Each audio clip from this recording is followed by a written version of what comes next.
বিবিকে নিয়ে খানা খায় আর বিবির দিকে চেহারার দিকে তাকায় তাকায় মুস্কি মুস্কি হাসে। বিবি ডাক দিয়ে বলে, স্বামী আমার, কোনোদিনও দেখি নাই আপনি আমার চেহারার দিকে খানার মধ্যে বসে মুস্কি মুস্কি হাসতে, আজকে কেন হাসতেছেন?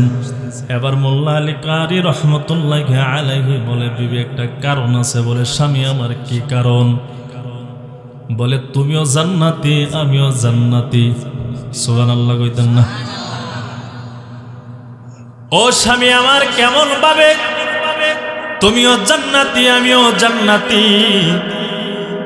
এবার মোল্লা আলী কারি রহমতুল্লাহি আলাইহি বলে, বিবি আমার, তুমি জানো আমি বড় একজন ফকিহ, বড় একজন আলেম বুজুর্গ, কিন্তু তোমার মতন একজন কালো মেয়ে আমি বিবাহ বন্ধনে আবদ্ধ করে বিবি বানাইলাম।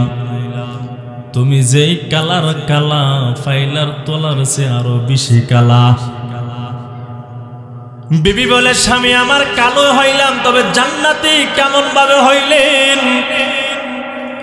বলে, ও বিবি আমার, তোমার মতন কালো বিবি পাইয়া আমি ধৈর্য হারা হই নাই, বরঞ্চ ধৈর্য ধারণ করেছি। কারণ আল্লাহ তাআলা তোমার মতন কালো মহিলাকে আমি আমার কপালে আল্লাহ তাআলা রেখেছে। তোমাকে যদি ছেড়ে দেয় কষ্ট করবা, অন্য জামাই তোমারে আবার গ্রহণ করতে পারে, আবার নাও পারে। ধৈর্য ধারণ করলাম আল্লাহর কাছে। আল্লাহ, আমার কপালে কালো মেয়ে ছিল, আপনি তো তারে বানাইছেন, সুন্দরী মেয়েরে তো আপনি বানাইছেন। কথা বলেন ঠিক কিনা? কালো মেয়ে আমার কপালে দিয়েছে, ধৈর্য ধারণ আমি করলাম। কোনদিনও আল্লাহ তাআলার উপরে অভিযোগ আনি নাই, কোনদিনও বলি নাই আল্লাহ আমি এত বড় আলেম, এত বড় ফকিহ, এত বেশি বেশি আমল করি, সুন্দর মায়া তো দেওয়ার কথা ছিল, কালো মাইয়া কেন দিলেন? কোনদিন আল্লাহকে বলি নাই, বরঞ্চ আমি ধৈর্য ধারণ করেছি। ও বিবি জানোনি, আল্লাহ তো সূরা জুমার 10 নম্বর আয়াতের মধ্যে বলে দিয়েছে, যারা ধৈর্যশীল বান্দা বান্দি হবে হাসরের ময়দানে বিনা হিসেবে জান্নাত দান করে দিব। এবার বিবি ডাক দিয়ে বলে, স্বামী আমার, তুমি ধৈর্য ধারণ করেছো, এই কারণে তুমি জান্নাতি। আমি কিভাবে জান্নাতি হইলাম? এবার মোল্লা আলী কারি রহমতুল্লাহি আলাইহি জবাব দেয়, ও বিবি আমার, ধৈর্যশীল হওয়ার কারণেই তো আল্লাহ তাআলা হাসরের ময়দানে জান্নাত দান করবে, শুনেছো? তবে বান্দি, তুমি শুনে নাও, তুমি কালো একজন মহিলা হওয়ার পরও আমার মতো এত সুন্দর সুঠাম দেহের অধিকারী যুবক পাওয়ার পরও, এত বড় আলেম ফকিহ পাওয়ার পরও কোনদিন অহংকার করো নাই, অহংকার করো নাই, অহংকার করো নাই। বরঞ্চ বান্দি, তুমি আল্লাহর দরবারে আমাকে পাওয়ার পরে শুকরিয়া আদায় করেছো, শুকরিয়া জ্ঞাপন করেছো, শুকরগুজার বান্দে হয়েছো। আল্লাহ তো কোরআনের মধ্যে জানায় দিলেন, ইন্না ফি, আল্লাহ বলেন, যেই বান্দা বান্দিরা লিকুল্লি সাব্বারিন শাকুরা, যে বান্দা বান্দিরা শুকরগুজার বান্দা এবং বান্দি হবে, হাসরের ময়দানে আল্লাহ তাদেরকে বিনা হিসেবে জান্নাত দান করবি। তাহলে তুমিও জান্নাতি আমি জান্নাতি কেন বললাম? বলে, আমি শুকরগুজার বান্দা আর তুমি শুকরিয়া আদায়কারী বান্দি। আমি ধৈর্য ধারণ করনেওয়ালা বান্দা আর তুমি শুকরিয়া জ্ঞাপন করনেওয়ালা বান্দি। দুজনের ব্যাপারে তো আল্লাহ বললেন, ধৈর্যশীল বান্দা বান্দি যারা হবে, শুকরগুজার বান্দি বান্দা যারা হবে, হাসরের ময়দানে আল্লাহ তাআলা তাদেরকে জান্নাত দান করবে। আমি সবরকারী বান্দা, তুমি শুকরগুজার বান্দি, এই হিসাবে তুমিও জান্নাতি আমিও জান্নাতি। কেন জানেননি ধৈর্য ধারণ করার কথা কেন আল্লাহ বললেন আগে? নামাজের কথা কেন আল্লাহ পরে বললেন? বহু জবাবের মধ্যে একটা জবাব সূরা আনকাবুতের 2 নম্বর আয়াতের মধ্যে আল্লাহ তাআলা জানায় দিলেন, আহাসিবান নাস আইয়ুতরাকু আইয়াকুলু আমান্না ওয়া হুম লা ইফতানুন। আল্লাহ বলেন, ও মানুষ, আহাসিবান নাস, তোমরা কি মনে মনে ধারণা করতেছো আইয়ুতরাকু, তোমাদেরকে ছেড়ে দেওয়া হবে, আইয়াকুলু আমান্না, যদি তোমরা বলো আমরা ঈমান আনয়ন করেছি, ঈমান আনয়ন করেছি, অহুম লা ইফতানুন, বান্দা তোমাদেরকে পরীক্ষা নিরীক্ষা করা হবে না রে বান্দা, না না না বান্দা, না রে না, আমি আল্লাহ পরীক্ষা নিরীক্ষা না করার আগ পর্যন্ত কোনো মানুষকে কবরের মধ্যে ঢুকাবো না। ইন্নাল্লাহা মা'আস সাবিরিন, নিশ্চয় আমি আল্লাহ ধৈর্যশীল বান্দা বান্দীদের সাথে আছি। সুবহানাল্লাহ বলতেন না? যে হাদিস খানা পাঠ করলাম, আল্লাহর নবী বলেন, আদ-দুনিয়া সিজনুল মুমিন ও জান্নাতুল কাফির। গোটা দুনিয়াটা মুমিন জাতির জন্য হলো জেলখানা, কাফির, বেঈমান, ইহুদি, খ্রিস্টান, বৌদ্ধ, ইসকনের জন্য দুনিয়াটা হলো বালাখানা। এই হাদিসের মধ্যে আল্লাহর নবী বললেন, যারা মুমিন হবে, ঈমানদার হবে, দেখেন বাবা, সময় বেশি দেব না, অল্প সময় দেব, যদি মনোযোগ সহকারে শোনেন আশা করে ফায়দা হবে। কারণ এদিক সেদিক কথা বলার অভ্যাস আমার নাই, যতটুকু পারি রেফারেন্স ভিত্তিক কথা বলি, এই জন্য শুনলে আশা করি আমারও ফায়দা, আপনাদেরও ফায়দা।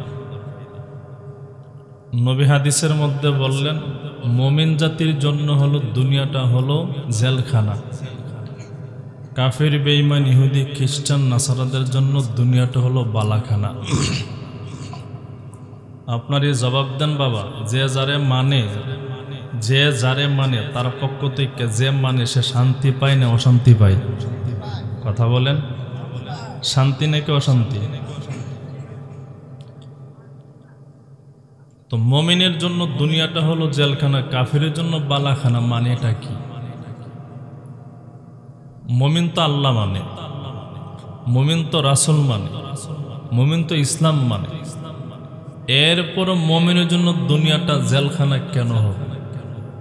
কাফির, বেঈমান, ইহুদি, খ্রিস্টান তো আল্লাহ মানে না, নবী মানে না, ইসলাম মানে না, এদের জন্য দুনিয়া বালাখানা কেন হয়? দুনিয়াটা কেন বালাখানা হবে? বলে, যে যারে মানে অনুসরণ করে অবশ্যই তার কিছু নিয়ম নীতি আছে, নিয়ম নীতি ছাড়ার বাইরে যদি যা তাহলে সে তাকে মানে না। নিয়মের ভিতরে যদি মানিয়ে কেউ চলতে পারে তার জন্য শান্তি, যে মেনে চলতে পারে না তার জন্য। দুনিয়ার এক্সাম্পল আপনাদেরকে বলি, বাস্তবিক অভিজ্ঞতার কাছ থেকে বলতেছি। কোন আসামি যখন জেলের ভিতরে চলে যায়, মন চাইলে সে ঘুমাতে পারে না, মন চাইলে এক ওয়ার্ড থেকে অন্য ওয়ার্ডে যেতে পারে না, মন চাইলে যখন তখন গোসল করতে পারে না, মন চাইলে যেখানে সেখানে বন্ধুদেরকে নিয়ে আড্ডা দিতে পারে না। কেন? বলে, জেলখানার কিছু নিয়ম নীতি আছে, এগুলো যেগুলো মানবে থাকবে একটু শান্তিতে, যদি না মানে এটারা বলা হয় জেলের ভাষা ফুটাপ। ফুটাপ মানে কি? জরিমানা। পারলে টাকা দেন ঘুষ, যদি না পারো পাশা দেও, পাশার মধ্যে বড় বেদ দিয়া কয়েকটা হমনে বাড়ি মারে। তো মুমিন বান্দা যদি চাইলে দুনিয়ার জিন্দিগিতে চাইলে সুদ খেতে পারবে না, মুমিন বান্দা চাইলে দুর্নীতি করতে পারবে না, মুমিন বান্দা চাইলে ঘুষ সুদের উপরে জীবনটা চালাতে পারবে না, মুমিন বান্দা চাইলে বেনামাজি হয়ে থাকতে পারবে না, মুমিন বান্দা চাইলে ফজরের নামাজ কাজা করে ঘুমাতে পারবে না। মুমিন বান্দাকে আল্লাহ তাআলা দুনিয়াতে পাঠানোর সময় কতগুলো নিয়ম নীতি দিয়ে দিচ্ছে। এই নিয়ম নীতিগুলো মানতে গেলে মুমিন বান্দার কষ্ট হবে। বলেন তো, শীতের মৌসুম, ফজরের নামাজ আদায় করা বড় আরাম। যারা পড়েন তারা বুঝবেন, আর যারা পড়েন না এদের জন্য তারা। বলেন শীতের মৌসুমে ফজর নামাজ পড়া বড় আরাম, কষ্ট কিনা? ফজর নামাজ পড়তে গেলে ঠান্ডা পানি দিয়ে উজু বানাইতে হয়। শীতের মৌসুমে কিন্তু সারা রাত আরামের ঘুম না হলে কিন্তু শেষ রাতে কিন্তু খুব আরামের ঘুম ধরে, কথা কন না? এই আরামের ঘুমের কফল লাথি মারিয়া শীতের পানি দিয়া উজু বানাইয়া মসজিদে গিয়ে নামাজ পড়তেছেন ইমামের পেছনে জামাতের সহিত। বলে মুমিন বান্দা যদি ঠিকভাবে আল্লাহর বিধান মানে কষ্ট হবে। মুমিন বান্দা যদি দুনিয়ার জিন্দেগিতে চলতে যায় আল্লাহর পক্ষ থেকে ইমানের পরীক্ষা হবে। মুমিন বান্দা দুনিয়ার জিন্দেগিতে চলতে গেলে বিপদ আসবে, ধৈর্য ধারণ করতে হবে। মুমিন বান্দা চাইলে যা মনে চায় তা খেতে পারবে না, হালাল এবং হারাম যাচাই বাছাই করে খেতে হবে। তো মুমিন বান্দা চলতে গেলে মুমিনের জন্য কষ্ট। মুমিন বান্দা শীতের মৌসুমে ফজরের নামাজ পড়তে গেলে ঠান্ডা পানি দিয়ে উজু বানাইয়া মুমিনের জন্য কষ্ট। মুমিন বাতেলরা যখন কথাবার্তা বলবে, বাতেলদের বিরুদ্ধে মুমিনের কণ্ঠের আওয়াজ দিয়ে হক কথাগুলো বের যখন করবেই, জালেমগুলো চতুর্দিক দিয়ে বান্দার উপরে বিপদ আর বিপদ দেওয়ার জন্য চেষ্টা করবে। এই ওপরে ধৈর্য ধারণ করতে হবে, এটাও মুমিনের জন্য কষ্ট। এই কষ্টগুলো যখন মুমিনের জন্য হয়ে যায় দুনিয়া নামক জায়গায়, এটাই হলো মুমিনের জন্য জেলখানা। কারণ কোনো আসামি জেলে যাওয়ার পরে আজ পর্যন্ত কেউ আরামে থাকতে পারে না। যদি আরামে হইতো 3 বেলা সরকারের পক্ষ থেকে খাওয়াই, কাম কাজ কোনো কিছু নাই, এরপরও মানুষ জেলের ভিতরে থাকতেছে না। কি বললেন আপনারা? এরপরও থাকতেছে। জেল থেকে ফোন দিয়ে বলে তাড়াতাড়ি আমার বের করে, যত টাকা লাগে। এত যদি আরামে জায়গা হইতো তাহলে তো এত তাড়াতাড়ি করে বের হওয়ার কোনো দরকার ছিল না। তারপরে কেন বের হতে চাই? বলে জেলখানা শান্তির জায়গা নয়। মুমিনের জন্য দুনিয়াটাও শান্তির জায়গা নয়। মুমিনের জন্য একমাত্র শান্তির জায়গা হলো, আওয়াজ দিয়া বলেন বাবা, কোনটা? জান্নাত। আর কাফির বেঈমান ইহুদির জন্য দুনিয়াতে আল্লাহ তাআলা এদেরকে জান্নাত নবী কেন বললেন? বলে কাফির বেঈমান ইহুদিদের জন্য ক্ষণস্থায়ী এই দুনিয়ার জিন্দেগিতে কিছু আরামায়েশ, কিন্তু ঈমান না থাকার কারণে হাসরের ময়দানে চিরদিনের জন্য জেলখানায় থাকতে হবে।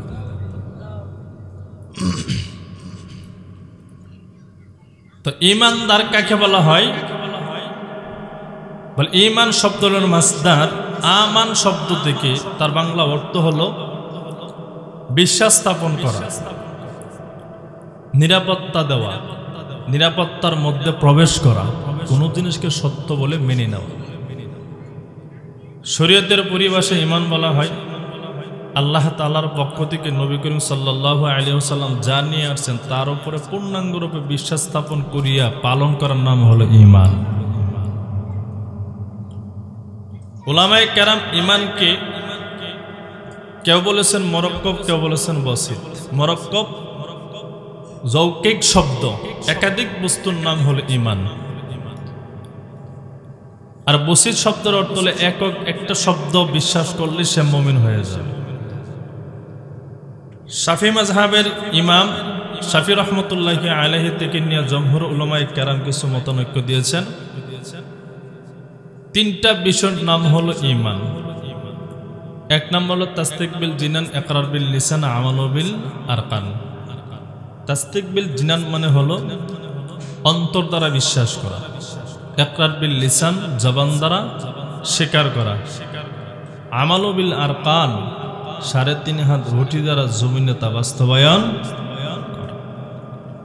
এই 3টা জিনিস যার মধ্যে থাকবে সে হবে ঈমানদার।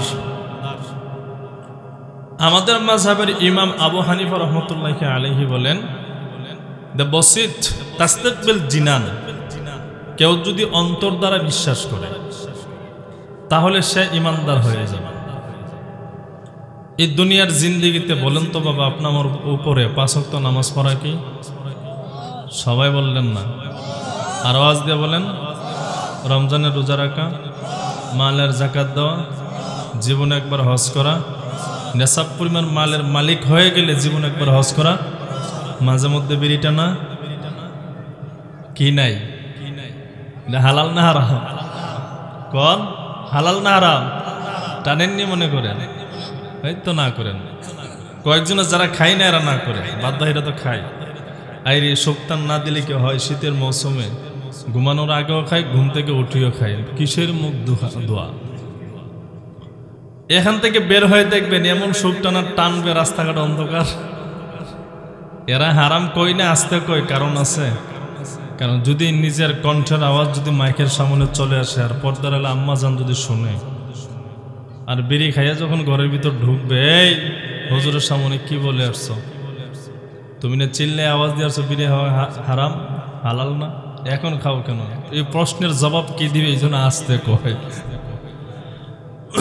যাই হোক মূল মাকসাদ ওইটা না 5 ওয়াক্ত নামাজ পড়া আমরা বিশ্বাস করি পড়তে হবে পড়লে সব না পড়লে শাস্তি গুনাহ রমজানের রোজা রাখতে হবে ফরজ রাখলে সব না রাখলে গুনাহ মালে যাকাত দিতে হবে দিলে সব না দিলে গুনাহ আমরা এগুলো বিশ্বাস করি মনে মনে দিল দিয়ে কিন্তু অনেক সময় দুনিয়ার ধোঁকায় পড়ে এগুলো আমরা পালন করি না আবু হানিফা রাহমাতুল্লাহ আলাইহি বলেন তাসদিবিল জিনান অন্তর দ্বারা যদি বিশ্বাস করে যে না এগুলো ফরজ আমার প্রতি ফরজ বিধান পালন করতে হবে না করলে গুনাহ হবে বান্দা বিশ্বাস করে কিন্তু পালন করে না অন্তর দ্বারা বিশ্বাস করে স্বীকার করে আমাদের মাযহাব বলেন সে মুমিন হয়ে যাবে কিন্তু সর্বোচ্চ শরীয়তের পরিভাষায় তাকে ফাসিক বলা যাবে কাফের বলা যাবে তো ইমানদার কাকে বলে ঈমান কি ঈমান থাকলে দুনিয়াতে আখিরাতে কি ফায়দা আয়াতের শেষ অংশে এই ঈমানদার বান্দা ধৈর্য ধারণ করলে কি ফলাফল পাবে হাসরের ময়দানে এবং দুনিয়াতে এই হলো আমার বিষয়বস্তু আলোচনার সংক্ষিপ্ত কথা বুখারী শরীফের হাদিস নম্বর হলো 4419 নম্বর এই হাদিসের মধ্যে নবীর সাহাবী হযরত আবু হুরায়রা রাদিয়াল্লাহু তাআলা আনহু বলেন عن أبي هريرة رضي الله تعالى عنه قال رسول الله صلى الله عليه وسلم كان يوما بارزا للناس নবীজির সাহাবী হযরত আবু হুরায়রা রাদিয়াল্লাহু তাআলা আনহু হতে বর্ণিত তিনি বলেন রাসূল আকরাম সাল্লাল্লাহু আলাইহি ওয়াসাল্লাম ইরশাদ করেন কানা ইয়াওমান বারিজান লিন্নাস নবীজি একদিন মানুষের সাথে বসা ছিলেন ইয আতাহু রাজুলুন ইয়ামশি এমন সময় আসিয়া আল্লাহর নবীকে প্রশ্ন করলেন কালা ইয়া রাসূলুল্লাহ হে আল্লাহর নবী আপনি বলেন না মাল ঈমান ঈমান কাকে বলা হয়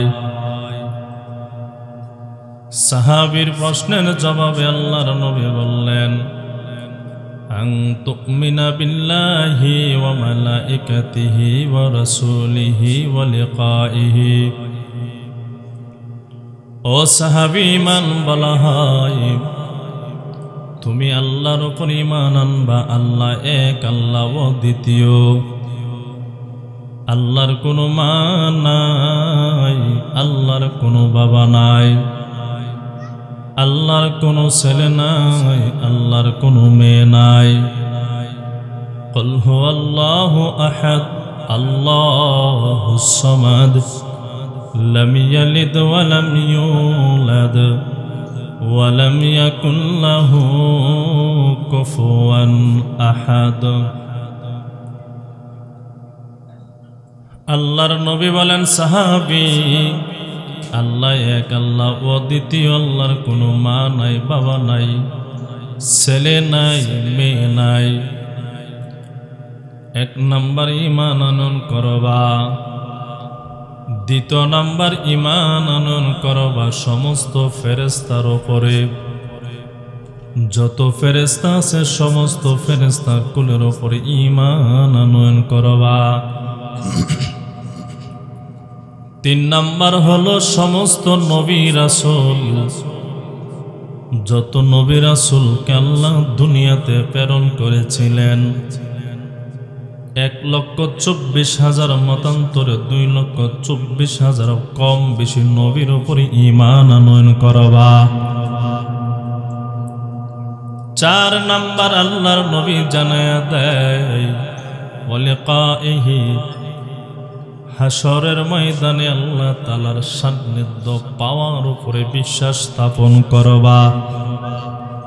ওয়া তুমিনা বিল বাসিল আখির, এবং পুনরুত্থান দিনের উপরে বান্দা তুমি বিশ্বাস স্থাপন করবা। আমি একদিন মারা যাব, মারা যাওয়ার পর কবরের জগতে আল্লাহ আমাকে আবার উঠাবেন। দুনিয়ার জিন্দেগির হিসাব নিকাশ আমার মালিকের কাছে দিতে হবে, ঠিক কিনা? এ নওগাঁর মুসলমান, ঈমান এমন একটা দামি সম্পদ, ঈমান এমন একটি মূল্যবান জিনিস। দুনিয়ার জিন্দেগিতে যদি আপনা আমার ঈমান যদি না থাকে, যত ভালো আমল আপনা আমি করি না কেন, হাসরের ময়দানে বিন্দু পরিমাণও এর ফলাফল আপনা আমি পাব না। অনেক হিন্দু ভাই ভালো ভালো কাজ করে, কিন্তু আখিরাতের জিন্দেগিতে বান্দার কোনো ফলাফল নাই। কেন? বলে ঈমান নাই। কথা কই না?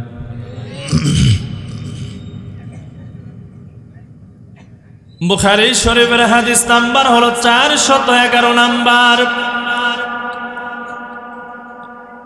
আম্মা জান আয়েশা সিদ্দিকা রাদিয়াল্লাহু তাআলা আনহা বর্ণনা করেন,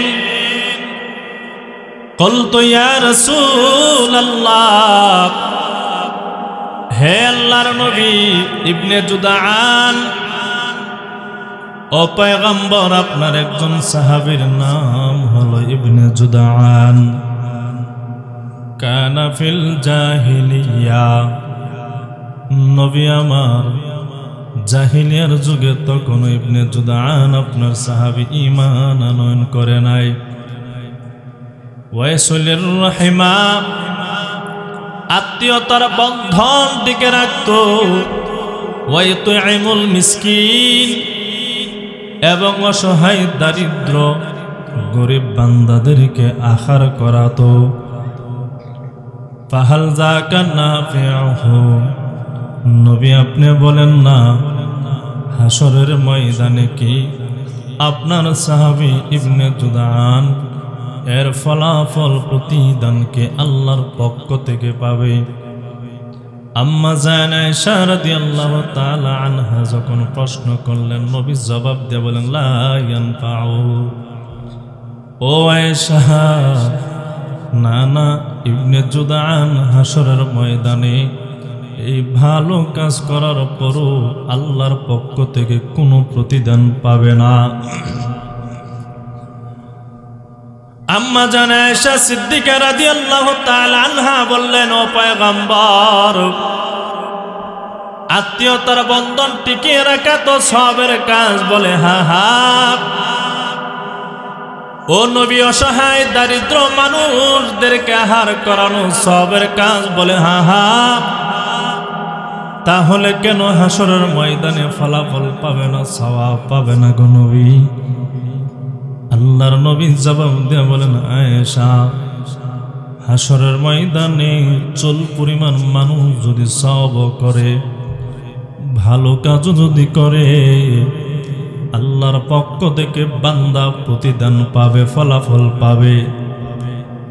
যদি বান্দা চুল পরিমাণ গুনাহ যদি করে, এই গুনার বদলতে শাস্তি কিন্তু বান্দা ভুগতে হবে।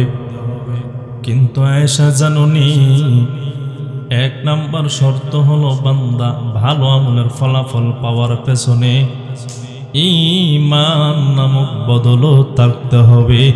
ঈমান যদি না থাকে পাহাড় পরিমাণ সওয়াবের কাজ করলেও ফলাফল হাসরে পাবে না। বুখারী শরীফের হাদিস নাম্বার হলো 25 নাম্বার হাদিস।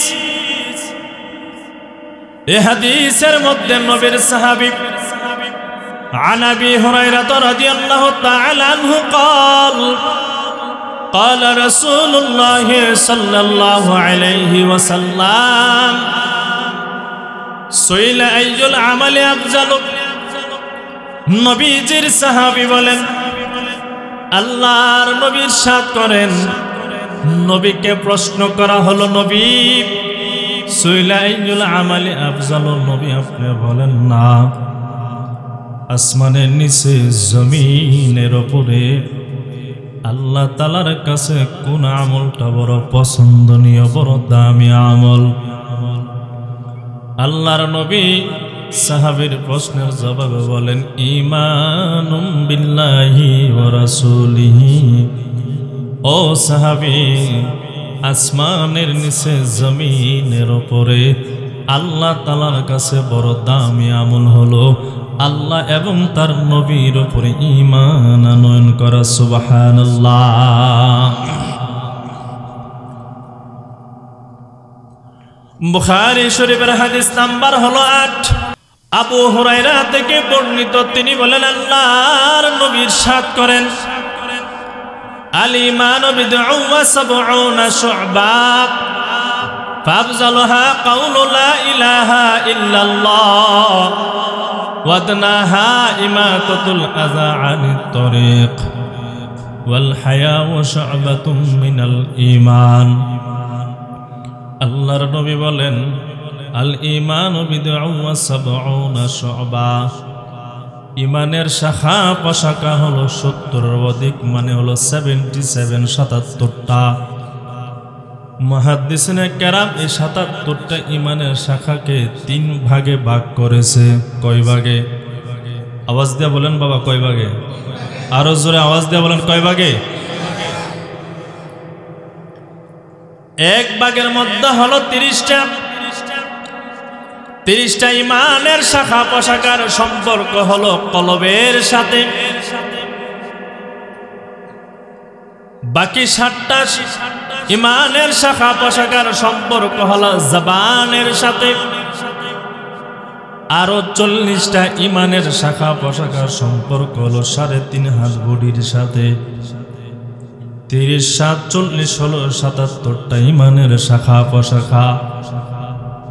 আফজালুহা কাউলু লা ইলাহা ইল্লাল্লাহ। ও ভাই ও মুমিন সিংহের মুসলমান একটু আওয়াজ দিয়া বলেন না লা ইলাহা ইল্লাল্লাহ। আর একটু আওয়াজ দিয়া বলেন না লা ইলাহা ইল্লাল্লাহ। নবী বলেন ঈমানের শাখা প্রশাখার মধ্যে সবচেয়ে দামি আফজাল সর্বোত্তম কালেমা বাক্য হলো লা ইলাহা ইল্লাল্লাহ। এই লা ইলাহা ইল্লাল্লাহ হলো মুমিন বান্দার জন্য সবচেয়ে বড় দামি কালেমা, সবচেয়ে বড় দামি বাক্য। কেমন দামি জানেননি? বুখারী শরীফের হাদিস নাম্বার হলো 42 নাম্বার হাদিস। নবীর সাহাবী আনাস রাদিয়াল্লাহু তাআলা আনহু قال قال رسول الله صلى الله عليه وسلم يخرج من النار। নবীর সাহাবী বর্ণনা করেন আল্লাহর নবী ইরশাদ করেছেন ইয়াখরুজু মিনান নার সেই বান্দাকে জাহান্নামের আগুন থেকে বের করে দেওয়া হবে। নবী আমার কাকে বের করে দেওয়া হবে বলেন না। নবী বলেন মান ক্বালা লা ইলাহা ইল্লাল্লাহ যেই বান্দা পড়বে লা ইলাহা ইল্লাল্লাহ ইয়াখরুজু মিনান নার ওই বান্দাকে জাহান্নামের আগুন থেকে বের করে দেওয়া হবে। وفي قلبه وزن شعيرة من ঈমান। এ যুবক ভাই, বৃদ্ধ বাবা, পর্দার আড়ালের আম্মা জান, নবী বলে দেন وفي قلبه وزن شعيرة من ঈমান। যেই বান্দার কলবে, যেই বান্দার অন্তরে যাররা পরিমাণ ঈমান, গম পরিমাণ ঈমান, সরিষা দানা পরিমাণ ঈমান যেই বান্দার অন্তরের মধ্যে থাকবে, নবী বলেন ইয়াখরুজু মিনান নার, ওই বান্দাকে জাহান্নামের আগুন থেকে বের করে দেওয়া হবে। জাহান্নামের আগুন থেকে বের করে দিয়া আল্লাহর তরি জান্নাতি বানায় দিবি।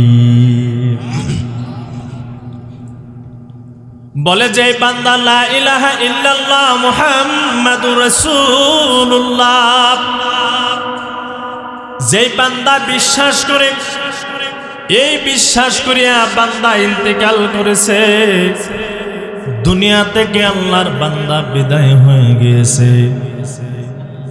অনেক বান্দা লা ইলাহা ইল্লাল্লাহ বিশ্বাস করে, আল্লাহ মানে, নবী মানে, কিন্তু দুনিয়ার দুকাই পরে বান্দা আল্লাহর বিধান ভালোভাবে মানে নাই। নবীর তরিকা দুনিয়ার দুকাই পরে বান্দা ভালোভাবে নবীর তরিকা মতো জীবনটা চালায় নাই। ওই বান্দা লা ইলাহা ইল্লাল্লাহ বিশ্বাস করিয়া বান্দা ইন্তেকাল করেছে। নবী বলেন ওই যাররা পরিমাণ ঈমানের কারণে আল্লাহ ওই বান্দাকে হাসরের ময়দানে একটা জান্নাত দান করে দিবেন। সাহাবায়ে কেরাম আরশ করলেন পয়গম্বর, ওই বান্দাকে কত বড় জান্নাত, নবী কত বড় জান্নাত ওই বান্দাকে দান করা হবে। ওই বান্দাকে কি তাহলে কি ফুলবাড়িয়া থানার সম পরিমাণ একটা জান্নাত দেবেন? নবী বলবেন না, এর চেয়ে আরো বড় জান্নাত। সুবহানাল্লাহ বলতেন না? তাহলে কি ওই বান্দাকে কি ময়মনসিংহ বিভাগের সমান একটা জান্নাত দেওয়া হবে? নবী বলবেন না, না, আরো বড় জান্নাত দেওয়া হবে। সুবহানাল্লাহ করে। তাহলে কি বান্দারে বাংলাদেশ ছোট্ট একটা ভূখণ্ডের সম পরিমাণ কি জান্নাত দেওয়া হবে? নবী বলবেন, সাহাবায়ে কেরাম না, না, বলে এর চেয়ে বড় জান্নাত দেওয়া হবে। ও নবী আমার, গোটা দুনিয়ার সম পরিমাণ কি বান্দারে জান্নাত দেওয়া হবে? নবী বলবেন না, এর চেয়ে বড় জান্নাত দেওয়া হবে। কাকে দেওয়া হবে জানেননি? যেই বান্দা লা ইলাহা ইল্লাল্লাহ মুহাম্মাদুর রাসূলুল্লাহ বিশ্বাস করিয়া বান্দা দুনিয়া থেকে বিদায় হয়েছে।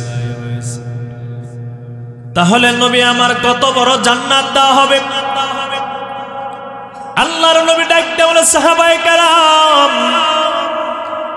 ওই বান্দাকে দুনিয়ার সমান জান্নাত দেওয়া হবে না, তার চেয়ে বড় জান্নাত দেওয়া হবে।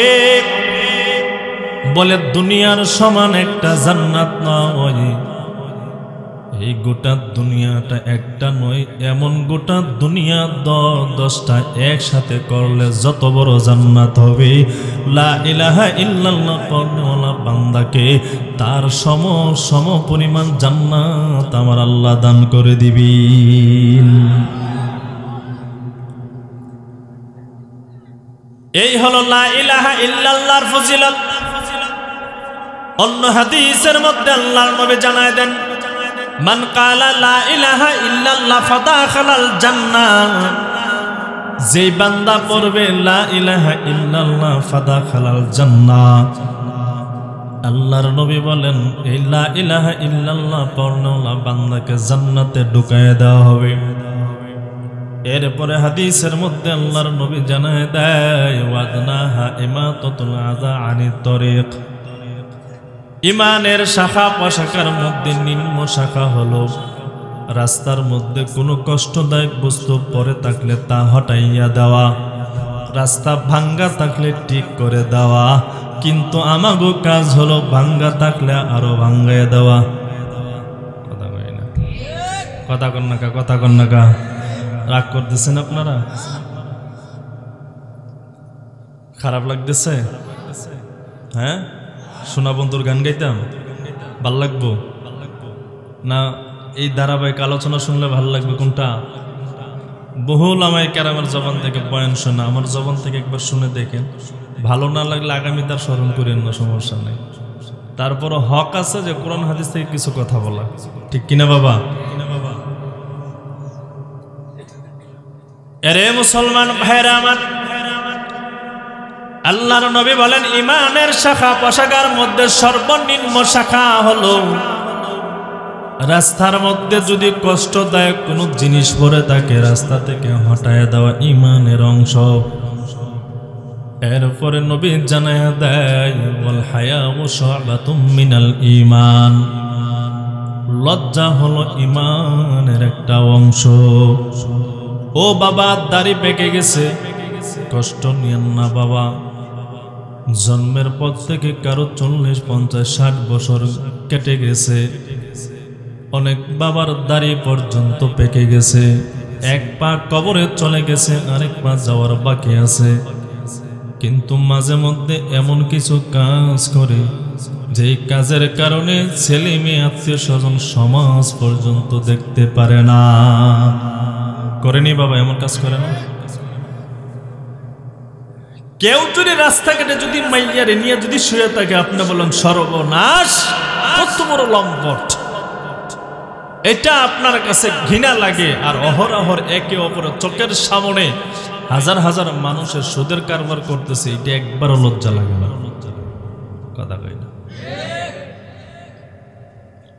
এটারে মনে করে হালাল।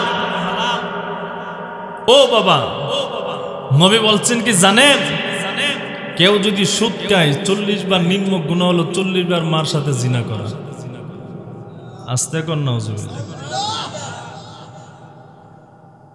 পৃথিবীতে এমন কোন সন্তান আছে যে নিজের মার সাথে জিনা করতে পারবে? আছে বাবা, আছে। আজকে এই মাহফিলে ওয়াদা করে যান জীবনে কোনোদিন সুদ খাবেন না। রাজি আছেন বাবা? মন থেকে জীবনে কোনোদিন সুদ খাবেন না, কোনোদিন ঘুষ খাবেন না, দিবেনও না, দুর্নীতি করবেনও না। দুর্নীতি যারা করে এদেরকে সুযোগও দিবেন না। পারবেন বাবা? পারবেন? আল্লাহ কবুল করুক, হাত নামান।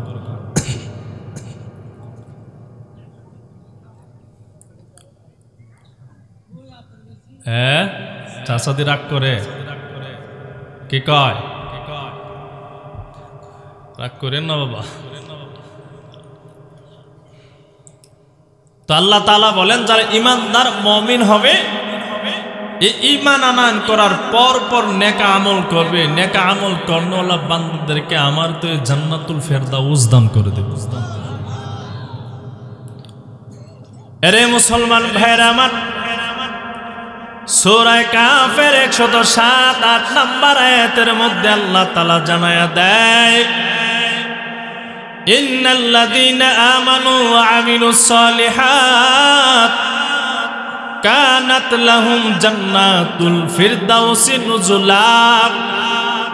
আল্লাহ বলেন যারা মুমিন ঈমান আনয়ন করে, সরে বান্দা, ঈমান আনয়ন করার পর পর যারা নেক আমল করবা, কানাত লাহুম জান্নাতুল ফিরদাউসি নুজুলা। ঈমান আনয়ন করার পর পর যদি নেক আমল করো রে বান্দা, আমি আল্লাহ ওয়াদা দিলাম, আমি আল্লাহর তরি জান্নাতুল ফেরদাউস তোমাদেরকে দান করে দেব।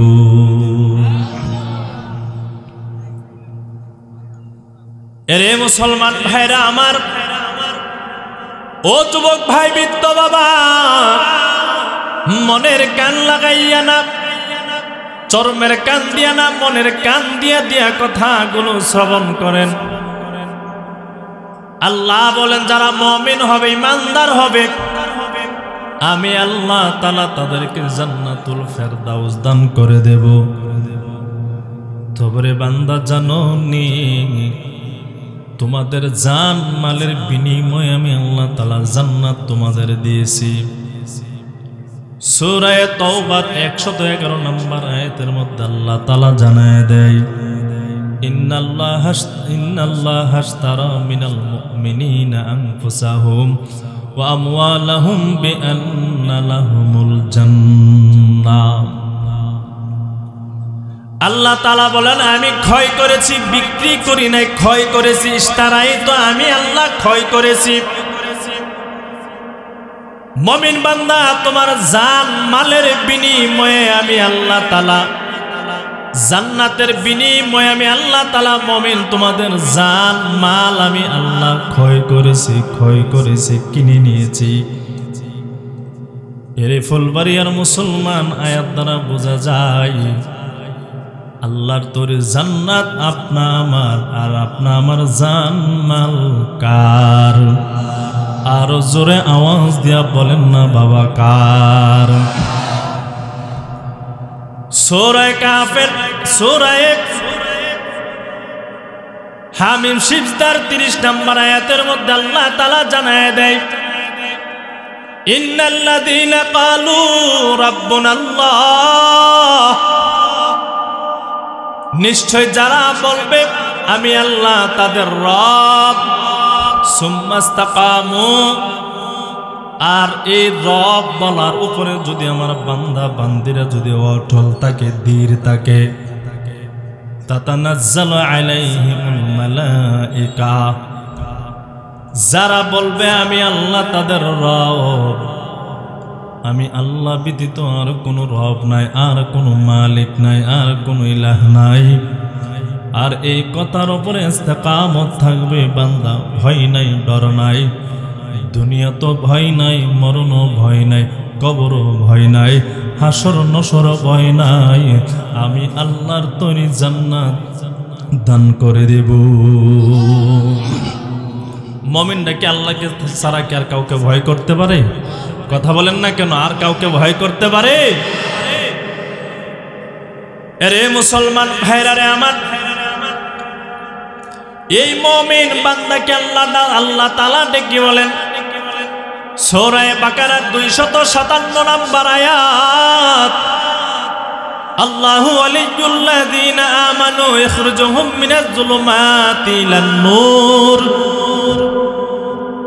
যেই বান্দা মুমিন হবে, যেই বান্দা ঈমানদার হয়ে যাবে, আল্লাহু ওয়ালিয়ুল্লাযীনা আমানু, আল্লাহ বলেন যারা ঈমানদার মুমিন হবে, আমি আল্লাহ ওই ঈমানদার মুমিন বান্দাদের স্বয়ং অভিভাবক হয়ে যাই। সুবহানাল্লাহর হস্তে বলেন। আল্লাহ বলেন যারা ঈমানদার হবে, মুমিন হবে, আমি আল্লাহ ঈমানদার বান্দা বান্দীদের অভিভাবক হয়ে যাই। মিনাজ যুলুমাতি ইলান নূর, বান্দা শুধু কি দুনিয়াতেই আমি আল্লাহ অভিভাবক হয়? আল্লাহ বলেন না রে বান্দা, না রে না, হাসরের ময়দানে জাহান্নাম থেকে হেফাজত করে উদ্ধার করিয়া আমার তৈরি জান্নাত তোমাদেরকে দান করে দেব। তো ঈমানদার মুমিন হয়ে যাবে। আবু দাউদ শরীফের হাদিস নাম্বার 4681 নাম্বার, নবীজির সাহাবী عن أبي أمامة رضي الله تعالى عنه قال قال رسول الله صلى الله عليه وسلم من حب لله وابغض لله وعطى لله ومنع لله فقد استكمل الإيمان। নবী বলেন যেই মানুষের কাছে 4টা গুণ থাকবে। কয়টা গুণ বাবা? আরো আওয়াজ দেয়া বলেন না কয়টা গুণ? বলে যে বান্দার কাছে 4টা গুণ থাকবে রে মুমিন, নবী বলেন ফাকাদ ইস্তাকমালাল ঈমান, ওই বান্দার ঈমান পরিপূর্ণ হয়ে যায়। 1 নাম্বার আল্লাহর নবী বলেন মান হাব্বা লিল্লাহ, এ মুমিন কারে জানেন? আল্লাহর নবী বলেন মান হাব্বা লিল্লাহ, যেই বান্দার ভালোবাসাটা হবে একমাত্র আল্লাহর জন্য, দুনিয়া কোনো মানুষের জন্য ভালোবাসাটা হতে পারবে না। ভাই চাউনটা একটু আগে একটু ভালো আছে, একটু শ্বাস টানতেছে।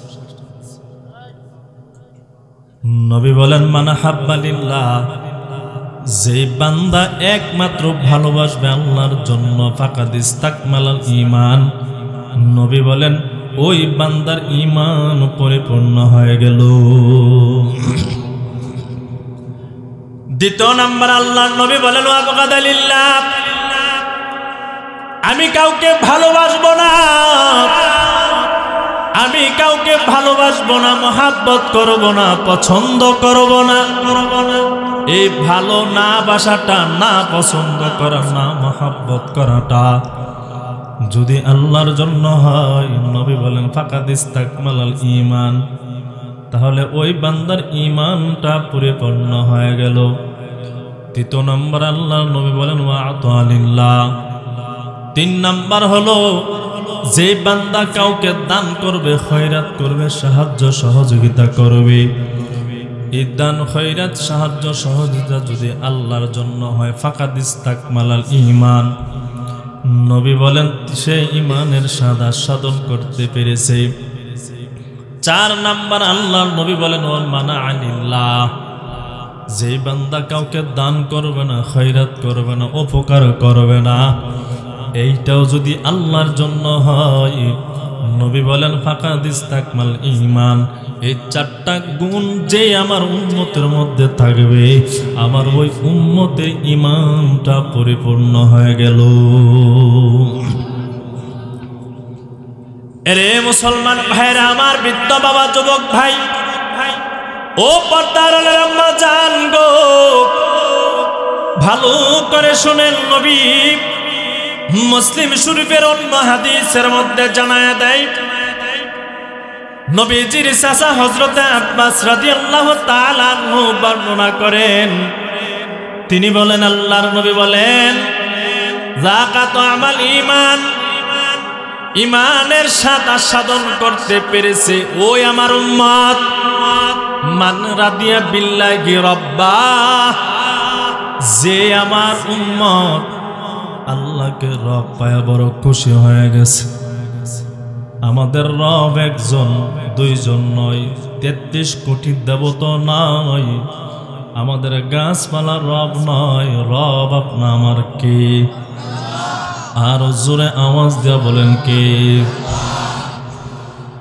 আমরা রব আকাশকে মানি না, জমিনকে মানি না, গাছপালা, তরলতা, সূর্য, দেবতাকে আল্লাহ বলে মানি না। একমাত্র আমাদের আল্লাহ হলে তিনি, যিনি আমাদের হায়াতের মালিক, মরণের মালিক, রিজিকের মালিক। কথা বলেন ঠিক কিনা? এর যুবক ভাই, বৃদ্ধ বাবা, আল্লাহর নবী এর পরে জানায় দেয়, যে বান্দা ইসলামকে পাইয়া বড় খুশি হয়ে গেল। 3 নাম্বার হলো আমি মুহাম্মদকে যে রাসূল পাইয়া বড় খুশি হয়ে গেল। যাকাত আমাল ঈমান, নবী বলেন ওই আমার উম্মত ঈমানের সাদা সাধন করতে পেরেছি। এই জন্য সংক্ষিপ্ত আকার আল্লাহ ঈমানদারদেরকে, এই ঈমানদার বান্দাদেরকে সম্বোধন করে বলেন, ও বান্দা আমার। তবে সূরা আসরের এই সূরার মধ্যে আল্লাহ তাআলা গোটা দুনিয়ার মানুষ আপনা আমাকে বললেন 4 শ্রেণীর মানুষ ব্যতীত যত মানুষ আছে সব মানুষগুলো ক্ষতিগ্রস্ত হবে, ধ্বংস হয়ে যাবে। নাউজুবিল্লাহ বলি। আল্লাহ তাআলা সময়ের কসম করে বলেন ওয়াল আসর, সময়ের কসম, ইন্নাল ইনসানা লাফি খুসর। আল্লাহ তাআলা বলেন নিশ্চয়ই সমস্ত মানুষ ক্ষতিগ্রস্ত, ধ্বংস হবে, বিপদগামী হবে। ইল্লাল্লাযীনা আমানু ওয়া আমিলুস সালিহাত ওয়া তাওয়াসাউ বিল হাক্কি ওয়া তাওয়াসাউ বিস সবর। 4 শ্রেণীর মানুষ ব্যতীত। 1 নাম্বার হলো যে সমস্ত বান্দারে ঈমান আনয়ন করবে। 2 নাম্বার হলো যারা নেক আমল করবে। 3 নাম্বার হলো যারা হক কথা বলবে, হক কথা বলবে। জালেম কুফারকে দেখার পর বান্দা চুপ করে থাকবে না, জালেমের সামনে হকের আওয়াজ দিবে। 4 নাম্বার আল্লাহ তাআলা জানায়া দেয়, এ দুনিয়ার মানুষ, হকের আওয়াজ যেই বান্দা দিবে, হকের কথা যেই বান্দা বলবে, হকের বাণী যেই বান্দা প্রচার করবে, ওই বান্দার উপরে বিপদ আসবে, আপদ আসবে, মুসিবত আসবে।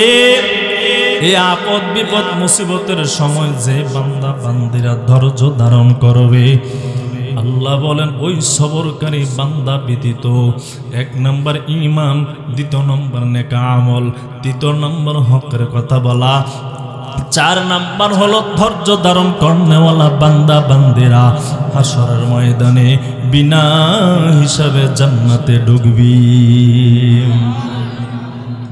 আল্লাহ তাদেরকে বলেন ইস্তাঈনু বিস-সাবরি ওয়াস-সালাম, এ বান্দা ধৈর্য ধর, ও বান্দি আমার ধৈর্য ধারণ করো। যখনই বিপদ আপদ চলে আসবে বান্দা টেনশন করবা না, ধৈর্য হারা হবা না, ধৈর্য দুনিয়া দুনিয়া বান্দার সামনে আগায়া যাও, ধৈর্য ধারণ করবা। ধৈর্য ধারণ করিয়া বান্দা বান্দিরা 2 রাকাত নামাজ আদায় করো। আব্দুল্লাহ ইবনে আব্বাস রাদিয়াল্লাহু তাআলা আনহুমা বলেন, বান্দা বিপদে পড়লে, মুসিবতে পড়ে গেলে, কোনো জিনিস ঠেকাই যদি বান্দা পড়ে যায়, ধৈর্য ধারণ করিয়া যদি বান্দা 2 রাকাত নামাজ পড়ে যদি বান্দা ধৈর্য ধারণ করে, আল্লাহ বলেন ওই ধৈর্যশীল বান্দাদের বিপদ আপদ আমি আল্লাহ মুহূর্তের মধ্যে দূর করে দেয়। বড় একজন ফকির ছোট্ট একটা ঘটনা বলি। মোল্লা আলী কারি রহমতুল্লাহি আলাইহির জীবনের ইতিহাসের মধ্যে পাইলাম, বিবিকে নিয়ে খানা খায় আর বিবির দিকে চেহারার দিকে তাকায় তাকায় মুস্কি মুস্কি হাসে। বিবি ডাক দিয়া বলে, স্বামী আমার, কোনোদিনও দেখি নাই আপনি আমার চেহারার দিকে খানার মধ্যে বসে মুস্কি মুস্কি হাসতে, আজকে কেন হাসতেছেন? এবার মোল্লা আলী কারি রহমতুল্লাহি আলাইহি বলে, বিবি একটা কারণ আছে। বলে, স্বামী আমার কি কারণ?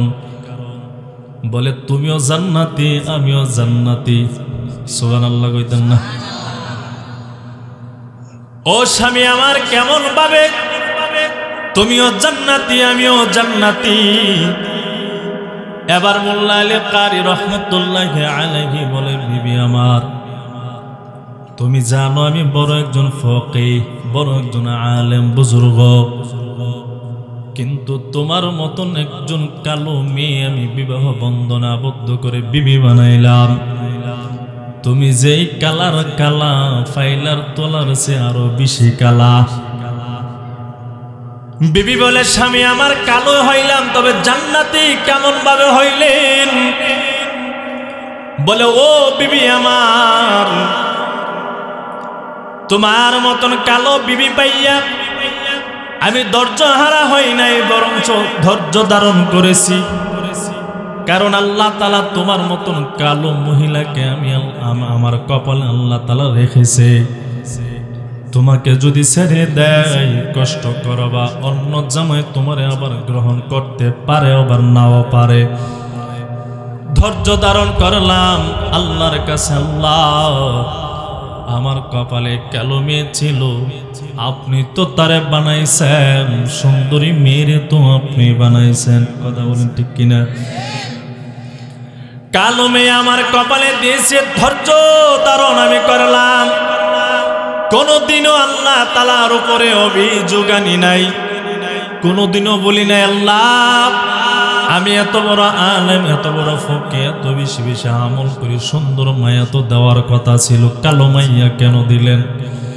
কোনদিন আল্লাহকে বলি নাই, বরঞ্চ আমি ধৈর্য ধারণ করেছি। ও বিবি জানোনি, আল্লাহ তো সূরা জুমার 10 নম্বর আয়াতের মধ্যে বলে দিয়েছে, যারা ধৈর্যশীল বান্দা বান্দি হবে হাসরের ময়দানে বিনা হিসেবে জান্নাত দান করে দিব।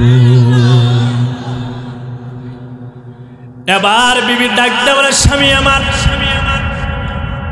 তুমি ধৈর্য ধারণ করেছো, এই কারণে তুমি জান্নাতি। কিভাবে জান্নাতি হইলাম?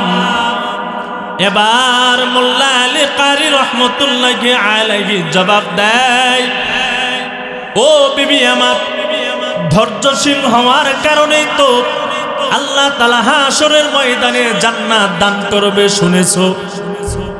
তবে বান্দি, তুমি শুনে নাও, তুমি কালো একজন মহিলা হওয়ার পরও আমার মতো এত সুন্দর সুঠাম দেহের অধিকারী যুবক পাওয়ার পরও, এত বড় আলেম ফকি পাওয়ার পরও কোনদিন অহংকার করো নাই, অহংকার করো নাই, অহংকার করো নাই। বরঞ্চ বান্দি, তুমি আল্লাহর দরবারে আমাকে পাওয়ার পরে শুকরিয়া আদায় করেছো, শুকরিয়া জ্ঞাপন করেছো, শুকর গুজার বান্দে হয়েছো। আল্লাহ তো কোরআনের মধ্যে জানায় দিলেন, ইন্না ফি, আল্লাহ বলেন যেই বান্দা বান্দিরা লিকুল্লি সাব্বারিন শাকুরা, যে বান্দা বান্দিরা শুকর গুজার বান্দা এবং বান্দি হবে, হাশরের ময়দানে আল্লাহ তাদেরকে বিনা হিসেবে জান্নাত দান করবি।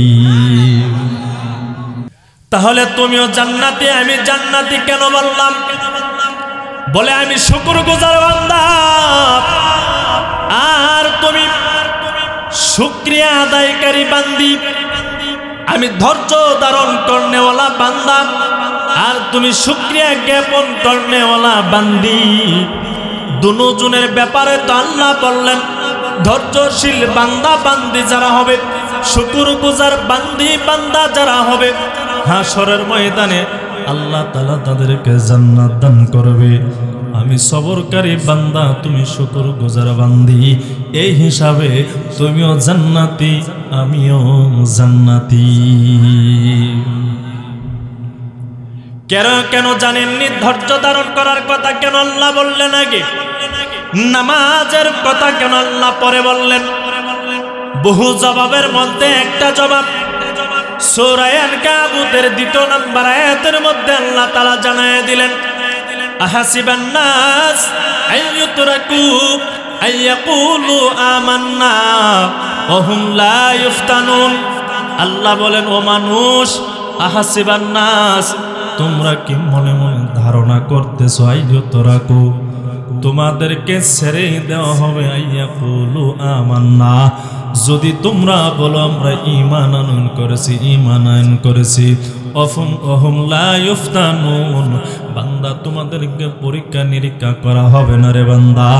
না না না বান্দা, না রে না, আমি আল্লাহ পরীক্ষা নিরীক্ষা না করার আগ পর্যন্ত কোনো মানুষকে কবরের মধ্যে ঢুকাবো না।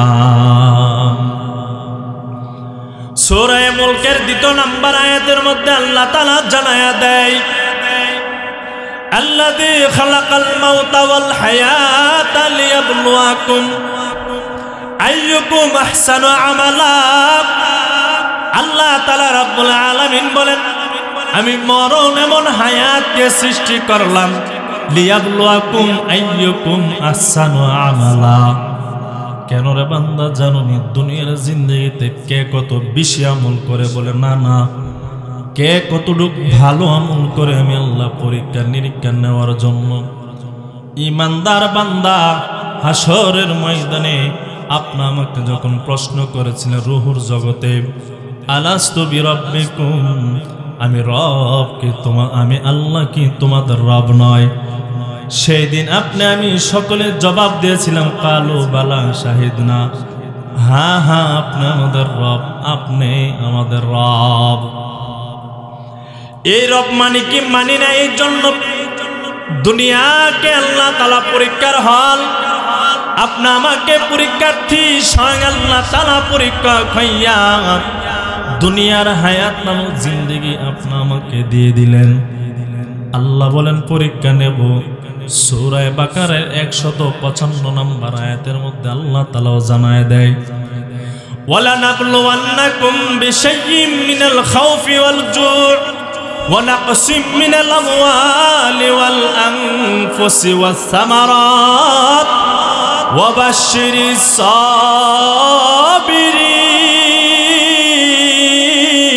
সাবিরিন। আল্লাহ বলেন, ওয়ালা নাবলুওয়ান্নাকুম বিশাইয়্যিম মিনাল খাউফি ওয়াল জু', আল্লাহ এর মধ্যে বলেন 5টা জিনিস দিয়ে আমি আল্লাহ তোমাদের ঈমান আমলের পরীক্ষা করব। 1 নম্বর হলো খাউফ, ভয় দিয়ে আল্লাহ তাআলা ঈমানের পরীক্ষা করবেন। 2 নম্বর হলো জু, ক্ষুধার্ত দিয়ে আল্লাহ তাআলা আপনার ঈমানের পরীক্ষা করবেন। আরে মুসলমান ভাই, কাশ্মীরের মুসলমানের দিকে তাকাইয়া দেখেন, ওই যে দেখা যায় ফিলিস্তিনের মুসলমানের দিকে তাকাইয়া দেখেন, খাবার নাই, খাবার নাই, খাবার নাই। এরপরে আল্লাহ তাআলা বলেন ওয়া নাকসিম মিনাল আমওয়াল, এ বান্দা তোমাদের সম্পদের মাধ্যমে আমি আল্লাহ তাআলা তোমাদের ঈমানের পরীক্ষা নেব। এরপরে বান্দা তোমাদের জানের বিনিময়, জানের মাধ্যমে আমি আল্লাহ তাআলা ঈমানের ধৈর্যের পরীক্ষা নেব রে বান্দা। ওয়াসসামারাত, এরপরে আল্লাহ তাআলা জানায় দেয় ফসলাদি ধ্বংসের মাধ্যমে আমি আল্লাহ ঈমানের পরীক্ষা নেব। রে বান্দা, ঈমানের পরীক্ষা সমস্ত মানুষের নেবে, সকল মানুষের ঈমানের পরীক্ষা নিরীক্ষা নেবে। ঈমানের পরীক্ষা নিরীক্ষা না নেওয়ার আগ পর্যন্ত কোনো মানুষ এক কদম সামনে বাড়ানোর কোনো সুযোগ নাই, ঠিক কিনা? কেমন ঈমানের পরীক্ষা নিয়েছেন এ যুবক ভাই, বৃদ্ধ বাবা, পর্দার আড়ালের আম্মা জান, নবীর ঈমানের পরীক্ষা নিয়েছেন। আইয়ুব নবীর ঈমানের পরীক্ষা, ইউসুফ পয়গম্বরের ঈমানের পরীক্ষা, ইব্রাহিম পয়গম্বরের ঈমানের পরীক্ষা আল্লাহ তাআলা নিয়েছেন। আপনি আমার মায়ার নবীর ঈমানের ধৈর্যের পরীক্ষা আল্লাহ তাআলা নিয়েছেন। ছোট্ট একটা ঘটনা বলি বাবা, আমার বয়ান শেষ করে দেব। আল্লাহর নবী, ও যুবক ভাই, বৃদ্ধ বাবা, শুনেন, মনোযোগ সহকারে ঘটনাটা শুনবেন।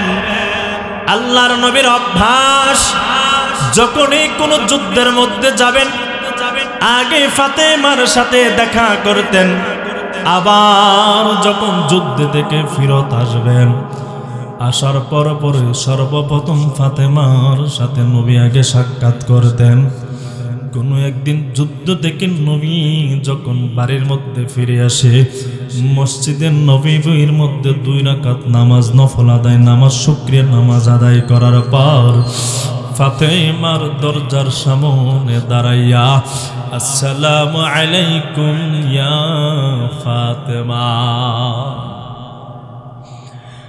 ফাতেমার দরজার সামনে আসিয়া নবী সালাম দিলেন।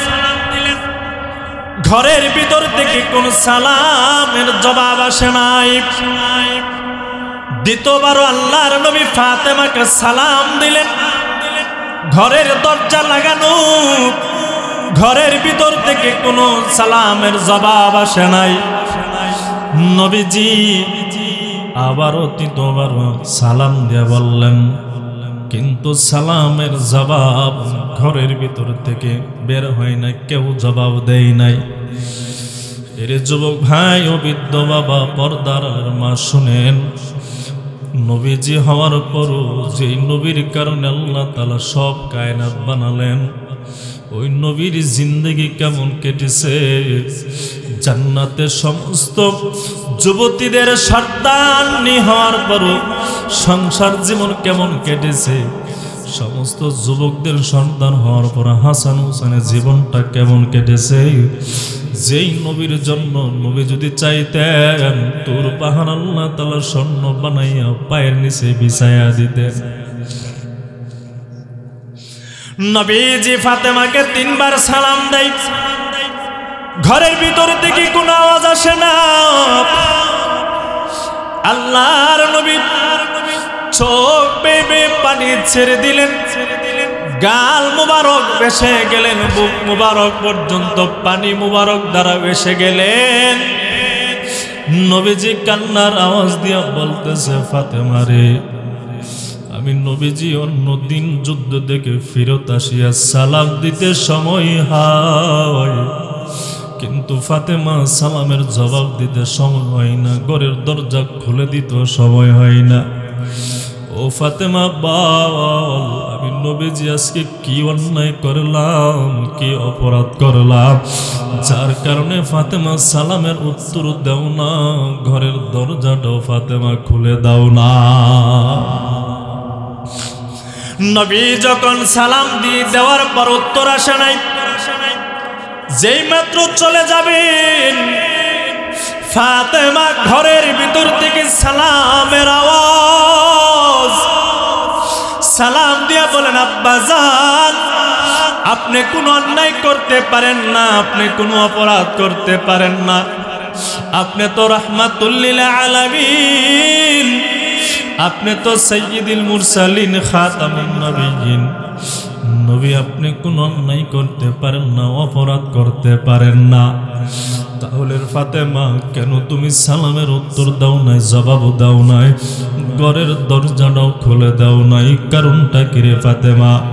এবার ফাতেমা জবাব দিয়া বলেন আব্বা জান, অন্যদিন যখন আপনি সালাম দিতেন গো আব্বা জান, তখন আমি ফাতেমার শরীরের মধ্যে পর্যাপ্ত পরিমাণ কাপড় থাকতো, আমি কাপড় থাকার পর সাথে সাথে সালামের উত্তর দিয়া দরজা খুলে দিতাম, কিন্তু আজকে কেন সালামের জবাব দেই না জানেননি?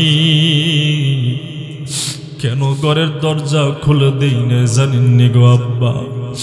বলে বাবা আজকে আমি ফাতেমার শরীরে সেই পর্যাপ্ত পরিমাণ কাপড় নাই, আমি যে আমার শরীরে কাপড় নাই, আমি যদি দরজা খুলে দেই আপনার সামনে আমার আসতে হবে, আমি কেমন ভাবে আসবো? সেই পরিমাণ কাপড় তো আমি ফাতেমার শরীরের মধ্যে নাই গো আব্বা, এই কারণে আপনার সালাম ওর জবাব দেই না, ঘরের দরজাও খুলে দেই না।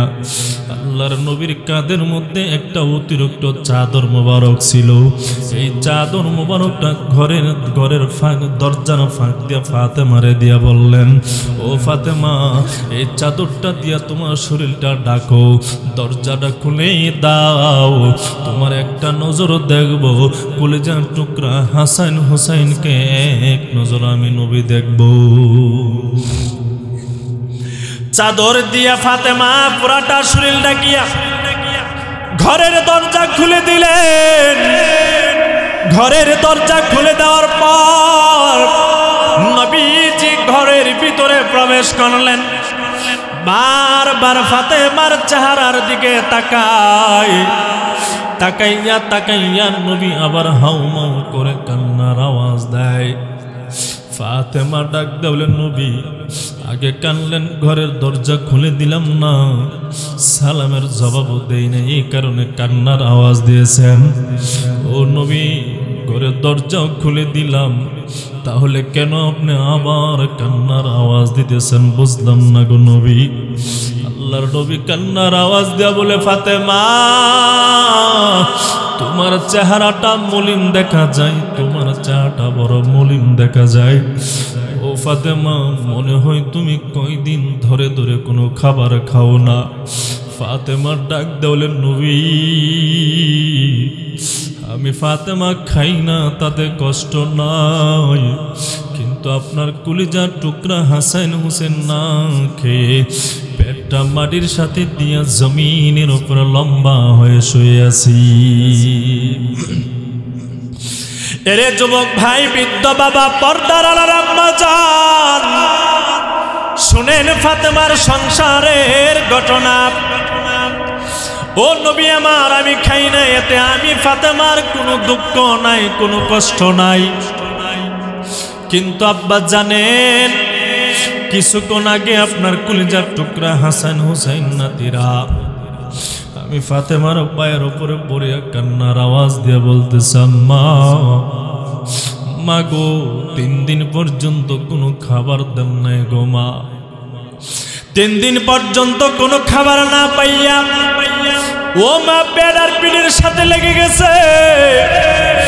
মা আমরা হাসান হুসাইন কি এমন অন্যায় করেছি, অপরাধ করেছি, যে অন্যায়ের কারণে, অপরাধের কারণে মা আপনি আমাদেরকে খাবার দেন না। ও বাবা ঘরের ভিতরে খাবার নাই, আমি কোথায় থেকে খাবার দেব? পেটের খিদা সহ্য না করতে পেরে হাসান হোসেনকে বললাম, বাবা তোমরা ঘুমাইয়া যাও, খাবারের ব্যবস্থা যদি আল্লাহ তাআলা করে দেয় তাহলে তোমাদের সামনে খাবার আমি দিয়ে দেব। ঘুম থেকে সজাগ হওয়ার পর তারপরে তোমরা খাবার খাবা। আব্বা পেটের খিদা সহ্য না করতে পেরে হাসান হোসেন জমিনের উপরে লম্বা হয়ে গেছে। এবার আল্লাহর নবী ডাক দিয়ে বলে, ফাতেমা ওই যে দেখা যায় পাহাড়ের মধ্যে নিচ থেকে আগুন দেওয়া, উপরের মধ্যে ডেকসি দেখা যায়, এর মধ্যে কি? এবার ফাতেমা বলে, আব্বা জান এই ডেকের মধ্যে হলো পানি, কোনো খাবার নাই, কোনো খাবার নাই। কিন্তু আব্বা জান ঘুম থেকে যখন সজাগ হবে হাসান হোসেন যখন খাবার চাবে, কোথায় থেকে খাবার দেব? খাবার তো নাই। এবার মা মেয়ে কান্দে, নবীজও কান্দে, নবীজও কান্দে, ফাতেমাও কান্দতেছে। দুজনের কান্নার আওয়াজ শোনার পর, কিরে ভাই মাইক কিনতেছে, মাইকে তো আওয়াজ বারবার লাগতেছে, কিরে ভাই? আমি মাইক নিয়ে কোনো সময় কথা বলি না ভাই। এটা কিসের আওয়াজ?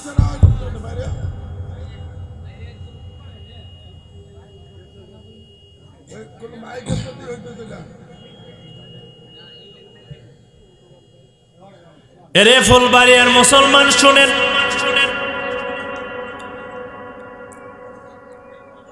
এবার আল্লাহর নবী কাঁদতেছে, ফাতেমাও কাঁদে। নবীজি হাউমা করে কান্নার আওয়াজ, ফাতেমা চক্ষু ভাসায়া ভাসায়া কান্নার আওয়াজ। এবার নবীজির কান্নার আওয়াজটা হাসান হোসেনের কান বরাবর পৌঁছে যায়। যেই মাত্র চলে যায় হাসান হোসেনের ঘুম অটোমেটিক ভেঙে যায়। চোখ মিলিয়ে তাকায় দেখে নবীজি হাসান হোসেনের সামনে দাঁড়ানো কান্নাকাটি করতেছে। হাসান হোসেন দৌড়াইয়া নবীর কাছে দৌড়াই আসলেন, ডেকে ডেকে বলে, ও নবী আপনি আসছেন, বড় ভালো করছেন। আপনার কাছে আজকে বিশাল বড় একটা নালিশ, বড় একটা অভিযোগ। বলে কি এমন অভিযোগ? বলে না না, অভিযোগটা হলো বড় গুরুত্বপূর্ণ একটা অভিযোগ। বলে আপনার কাছে বিচার। বলে না না, আগে ওয়াদা করেন বিচার আপনি করবেন কি করবেন না। নবী ডাক দিল, হাসান হুসাইন অবশ্যই আমি তোমাদের নানা বিচার করব। কি হয়েছে বলো? বলে না না, বিচারটা যদি আপনার মেয়ের উপরে যদি পড়ে তারপরেও কি আপনি বিচার করবেন? আল্লাহর নবী জবাব দেয়, ও হাসান হুসাইন অন্যায়কারী যদি অপরাধ যদি আমার কলিজার টুকরা ফাতেমা যদি করে তারপর আমি নবী বিচার করব। চুল পরিমাণ এদিক সেদিক আমি করব না। এবার হাসান হুসাইন ডাকতে বলে, নবী যদি অপরাধ যদি আপনার মেয়ে যদি করে তারপরও কি বিচার করবেন? নবী বলেন, হ্যাঁ হ্যাঁ এরপরও আমি বিচার করব। বলো হাসান হুসাইন কি হয়েছে? এবার হাসান হুসাইন নবীর সামন থেকে সামান্য পরিমাণে একটু দূরে চলে গেলেন। দূরে গিয়ে হাসান হুসাইন শরীরের জামাটা উপরের দিকে উঠাইয়া আর ডাক দেওয়ালে, নানা একটু তাকাইয়া দেখেন, একটু তাকাইয়া দেখেন গো নানা, আপনার কলিজার টুকরা ফাতেমা 3 দিন পর্যন্ত আমরা হাসান হোসেন দুই ভাইকে খাবার না দেওয়ার কারণে আমরা হাসান হোসেনের পেট আর পিঠের সাথে লেগে গেছি।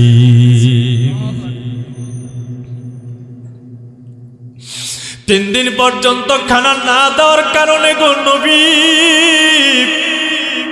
পেট আর পিঠের সাথে লেগে গেছে। যেই মাত্র বলল নবী আরো কান্নার আওয়াজটা বাড়াইয়া দিয়া হাউমাউ করে কাঁদতেছে। হাসান হোসেন ডাক দেওয়ালে, নবী বিচারটা নিজের মেয়ের উপরে পড়েছে, এই জন্য মনে কান্নার বাহানা করতেছেন। আল্লাহর নবী ডাক দেওয়ালে, হাসান হোসাইন এই কারণে আমি কাঁদি না, এই কারণে আমি কাঁদি না। তাহলে নানা কিসের জন্য আপনি কাঁদেন বলেন?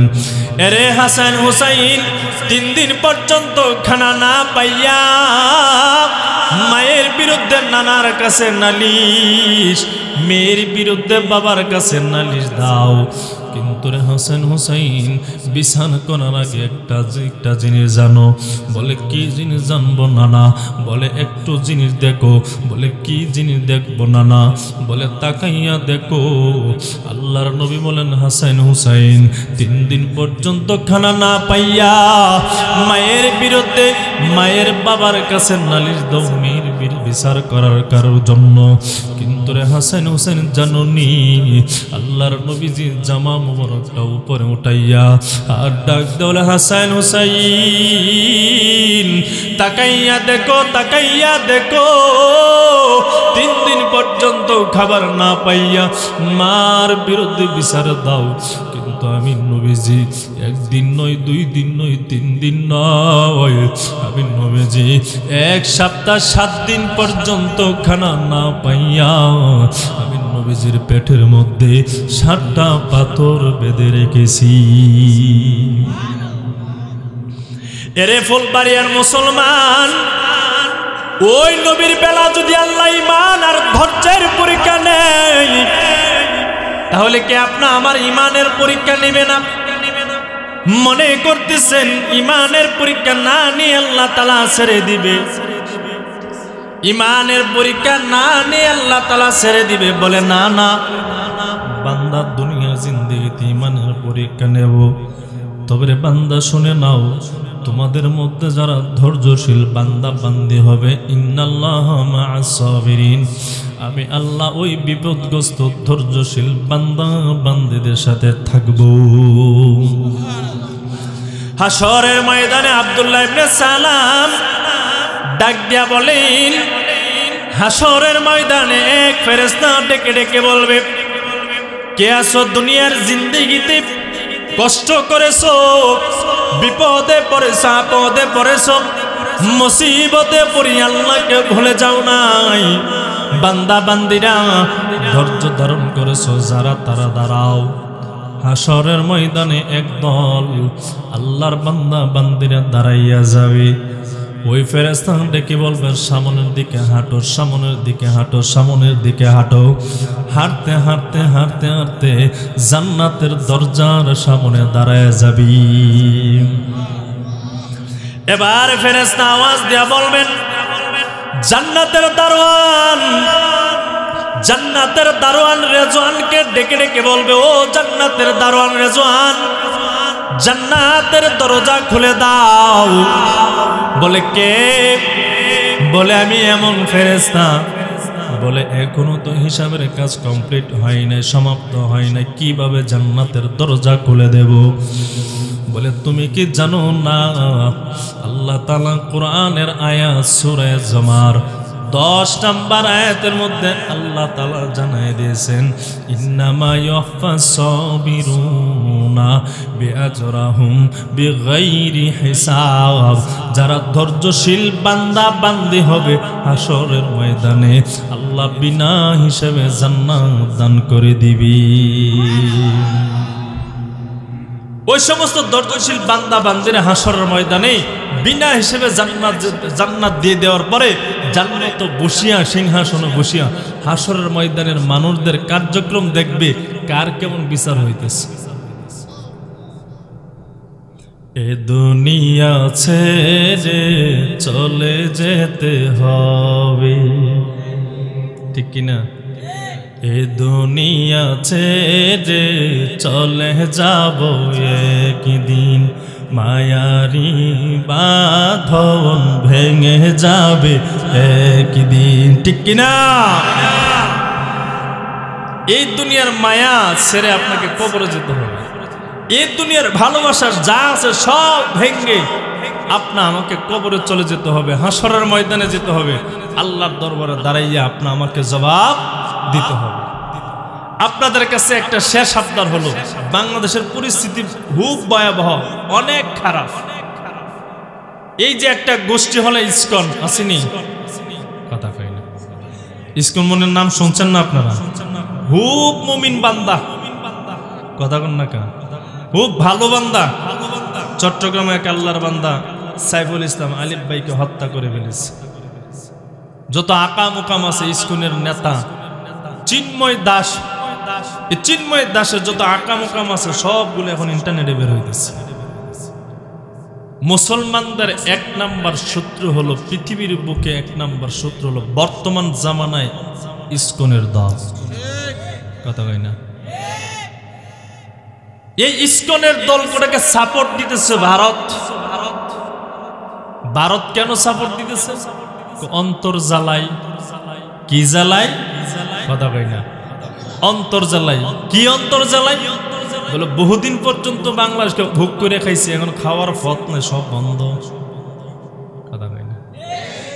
যতদিন খাইতে পারে ততদিন বন্ধ, যখনই খাইতে পারে না তখন তার মতো শত্রু দুনিয়া তার একজন হয় না, কথা বলেন না কেন? কারণ ভারতের মাথা নষ্ট হয়ে গেছে। এক শুভেন্দ্রনাথ এক ঘোষণা দেয়, পেঁয়াজ দেব না, চিনি দেব না, এই দিব না, এই দিব না। তোর ভারতের চিয়াজ পেঁয়াজ না দিলে কি হবে? আমার বাংলাদেশের জনগণ নিজেরাই করে তারপরে খেতে পারবে, কথা বলেন না কেন? এই ভারতের সাহায্য সহযোগিতা বাংলার মুসলমানদের দরকার নাই। তবে একটা কথা বলি, যারাই আলিফ ভাইকে হত্যা করেছে এদেরকে বাংলার জমিনে কঠিন বিচার হোক, কথা বলেন না কেন? কঠিন বিচার হোক। ওলামায়ে কেরাম যদি একটু অন্যায় করে হাতের মধ্যে হ্যান্ডকাপ লাগাই নিয়ে জেলের মধ্যে বন্দি করে রাখে, কথা বল না? আর জালেম বেঈমান ইসলামের দুশমন, নবীর দুশমন, আল্লাহর দুশমনেরা অন্যায় করবে, এদেরকে ছাড় দেওয়া যাবে? ছাড় দেওয়া যাবে না। তবে এই দেশের নবীর বিরুদ্ধে যারা কথা বলবে, আল্লাহর বিরুদ্ধাচরণ যারা করবে, উলামায়ে হক্কানীদের যারা বিরুদ্ধাচরণ করবে, এদের বিচার যেন বাংলার জমিনে হয়।